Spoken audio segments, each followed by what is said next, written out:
From the book Snow Angels by Harriet Loveday. Special mulled wine. Bridget Bishop counted the pennies back into the jar, pursed her lips and clipped the lid closed.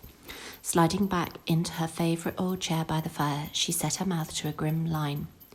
She tried to tuck in a stray grey hair by way of distraction. From behind her in the kitchen, she heard the cat flap bounce and a skinny black cat jumped up onto her lap looking for love and attention. "Old friend, you wanting some love, some food? Come tell me," said Bridget. "Meow," said the cat. Bridget stroked the head of her long-time companion. "Oh, little Lilith, we have a problem. I don't have enough money to see us through the winter, and you are so very fond of the most expensive cat food." Little Lilith pushed her head up against Bridget's hand in appreciation. "So Mummy is going to have to be a little creative." Lilith purred. "What do you think if Mummy had a stall at the Christmas market to sell some mulled wine to keep people merry and full of Christmas cheer? Do you think that sounds good? Do you think we can make some money, little one?" Lilith blinked her yellow eyes at Bridget, and Bridget looked back at her with her green ones as the cat started to circle her lap, ready for her nap by the fire. Bridget gently stroked the cat's little head with her fingers. Then, reaching out, she pulled a book off the sideboard beside her and read the title out loud to her companion. "Gardener's Herbs and Their Uses, Volume 1. Lilith looked up and purred. Bridget continued, "You see, my little friend, to make the best mulled wine, you need to give it a kick. To make money, you need to get people to drink more than one cup. And to drink more than one cup, you need to give them a reason to stay and drink more. I can think of one very good reason why people want to stay at a bar and enjoy a drink. Can't you, my sweet?" Lilith didn't reply. Bridget stroked the warm black ball of fur on her lap before skimming to page 98, whereupon she muttered to herself, "Blue violets and red peppercorns. The fire crackled merrily in the grate. The Christmas market was in full swing, with the road running east beside the viaduct closed off to accommodate the wealth of Christmas stalls. Bridget was situated right at the very end of the closed-off road, the last in line, her sole wear displayed under a shabby moth-eaten awning. She knew that the shoppers would be tired by the time they got to her, if they got to her at all. She was going to have to be her most charming and persuasive to get the customers and keep them here. Bridget surveyed her little open tent. It had space for 8 whiskey barrel tables with associated cheap metal skinny white high stools, next to a main bar area, which was little more than some old tables pushed together, and a little portable gas stove, on top of which was gently warming a massive saucepan of mulled wine. Under the bar area tables were large plastic containers with more mulled wine ready to pour. This was where Bridget would be selling her special mulled wine from. Along the table, small plastic cups were lined up, and there were boxes of spares under the table too. Little fairy lights were gathered under the awning opening and festooned the ceiling of the tent.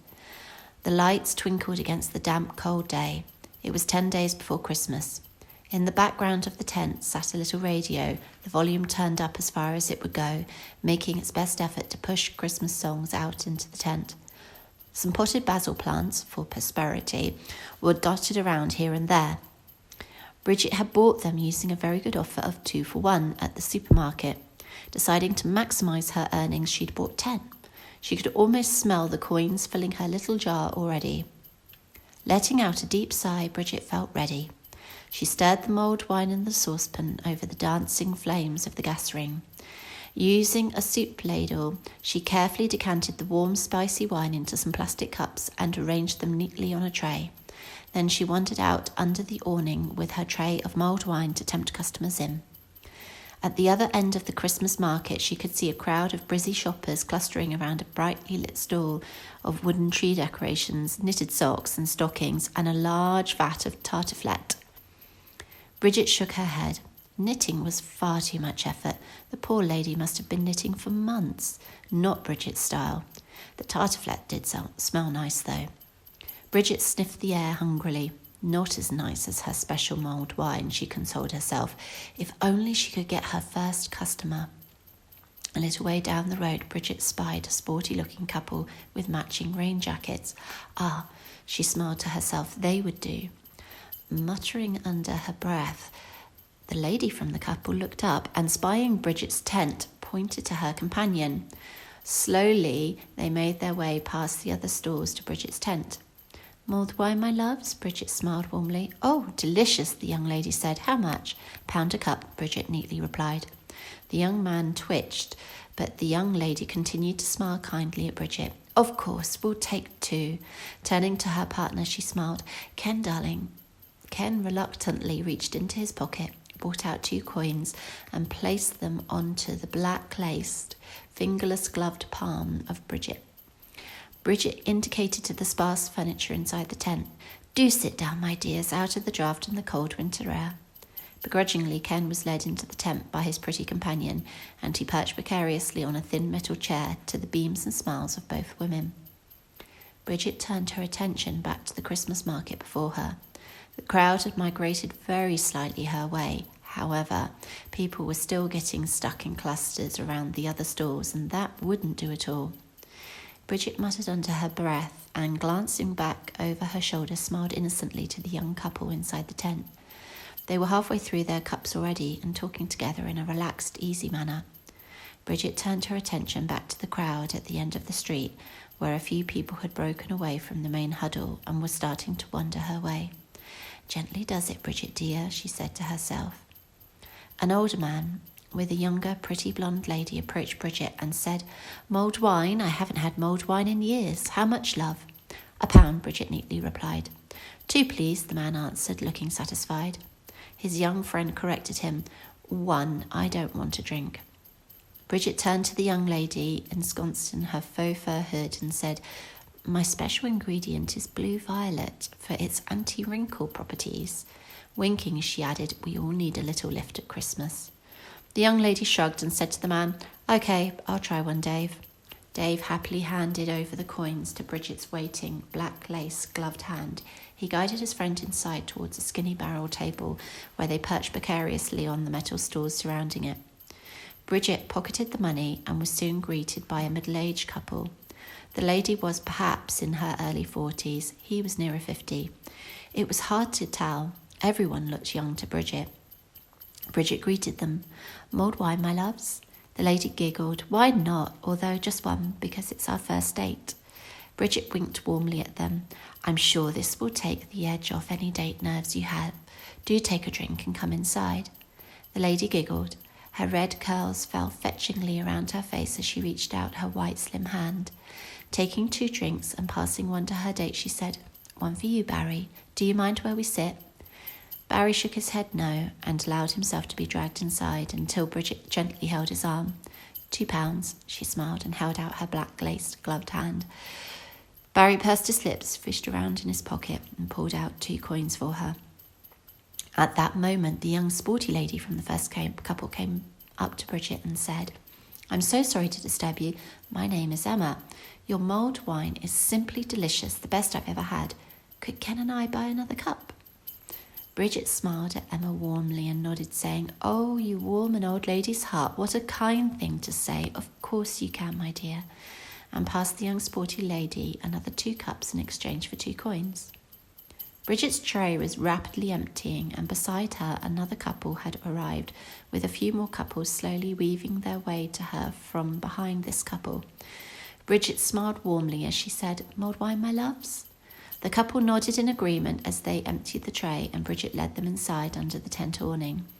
As Bridget headed towards her little bar area, she noticed Ken move his skinny stool a little closer to Emma's. Bridget tried to disguise the smile and look busy as she refilled the tray of drinks. She only just made it back to the entrance of the tent to greet another 3 couples before Dave approached her for 2 more cups. Apparently, Fabienne was quite convinced of the anti-aging properties of the blue-violet special ingredient, and he had been instructed to get some more. Dave's face was flushed and he looked happy. Carrying back the cups, Bridget noticed him slip his hand up under the back of Fabienne's jacket as he sat down. Fabienne seemed to quite welcome the move and flashed him one of her rare pretty smiles. Bridget hardly had time to register the happy couple before some more patrons arrived to buy her mulled wine and come into the small, moth-eaten tent adorned with fairy lights and humming out Christmas songs. The tent was full. Customers had filled the stalls, the spaces between the stalls, and were starting to spill out onto the market road outside. The fairy lights were twinkling prettily against the fading light of the day. The market may have started with a crowd at the front end, but the critical mass had moved, and there were more people at Bridget's end of the road than anywhere else. Even the man from the Tartuflet van had time to come out from his van, look around, and scratch his head as he took in the crowd at the end of the road. The tent was not only full, but with so many patrons huddled together on this crisp, cool evening, it was starting to get steamy. Bodies were moving past each other with just centimetres to spare. People were shimmying past the crowds to get to the bar area where Bridget was trying to keep up with the orders for her delicious special mulled wine. She barely had time to take in the bubbling throng of happy people and almost missed Dave cornered at the edge of the tent, wrapped in the arms and the faux fur of a passionate kiss from Fabienne. The lady on her first date with the lovely curly red hair faced Bridget from across the bar. She was almost scrunching her body with excitement as she said, "Oh, another 2 cups, please, and be quick. This is quite simply the best first date I've ever had." Bridget hurried about her task, carefully pouring the warm liquid into the little plastic cups. Smiling, she handed the cups to the young lady in exchange for 2 coins, as the young lady confessed to her, "He just asked me my opinion on people who got engaged when they've just met, and what I thought about love at first sight.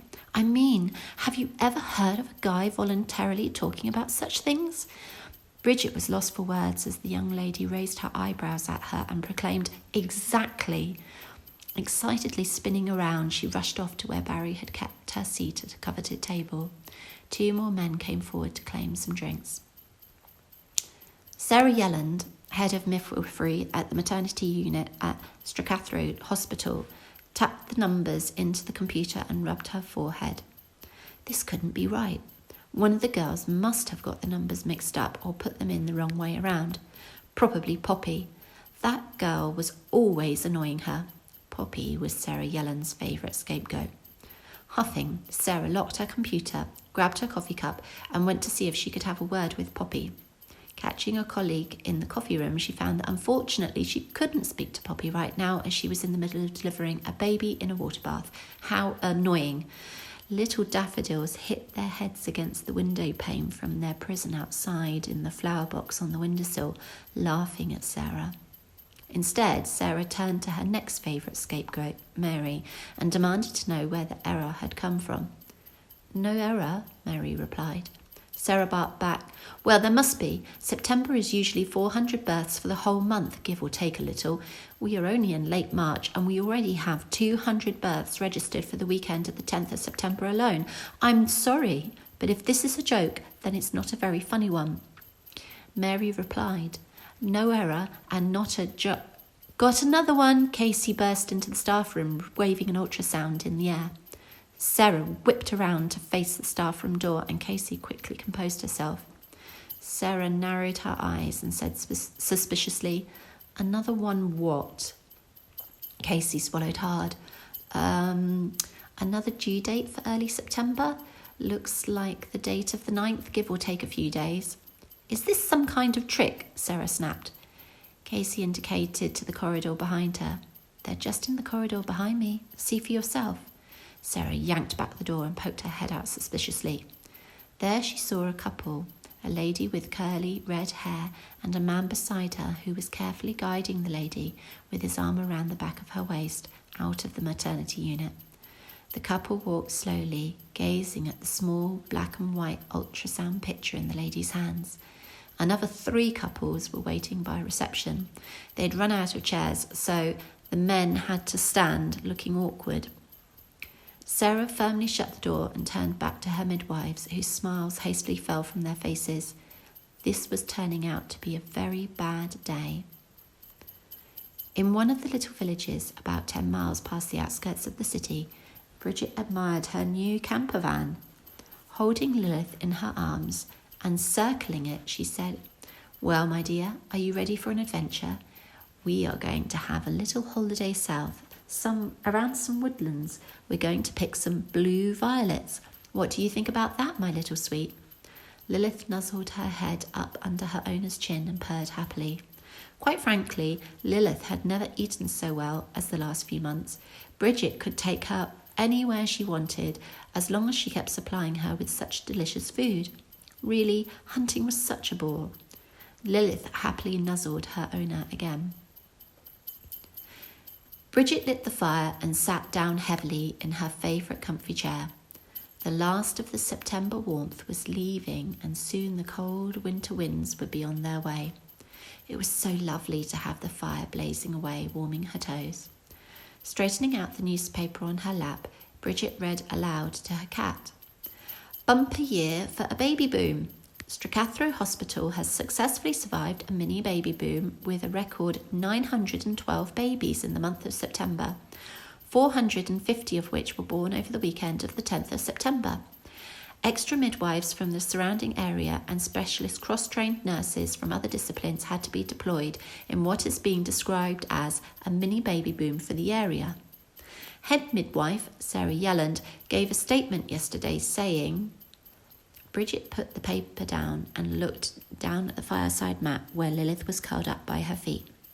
Did you ever hear of such a thing, Lilith? Mini baby boom. Bridget clicked her tongue at the salacious gossip as Lilith raised her head slightly from her cosy curl and smiled up to her owner. Bridget continued, On a different note, my sweet, I may need to switch to the cheaper cat food. Lilith raised an eyebrow in annoyance. I'm so sorry, dear puss. Bridget raised her eyes to the coin jar on the mantelpiece, then shifting her bottom slightly on the chair, she removed a new, fancy, slim, pink mobile phone from her cardigan pocket and swiped up for her banking app. Bridget clicked her tongue again as she surveyed the balance and shook her head. I think, dear cat, and Bridget paused as she firmed up the idea, I think we might need to do another Christmas market stall this year. What do you think about that? Lilith smiled and nuzzled her head back into her paws in front of the warm fire.